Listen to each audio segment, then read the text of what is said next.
আমার ছেলে ও ছড়া লেখে, আমি জানি না, বেশি পড়িও না তার ব্যাপারে। তো ওর একটা ছড়া আছে যে তরুণদের নিয়ে, এখানে তরুণরা আছে উপস্থিত, সেই জন্য বলছি, আমার মনে হয় তারা এখান থেকে কিছু শিখতে পারেন।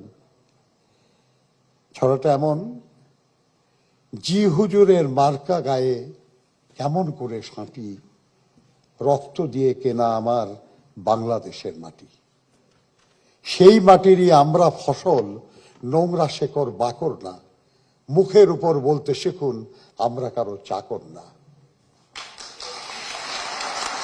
বাংলাদেশের তরুণ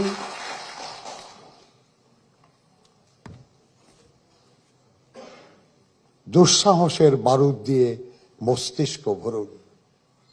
আর কতকাল, আর কতদিন থাকবে মাথা নিচু, আর কতদিন চলতে হবে আপোষগুলোর পিছু।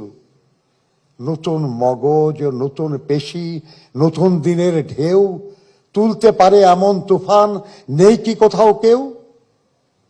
বাংলাদেশের তরুণ লাল সবুজের পতাকাটা শক্ত হাতে ধরুন।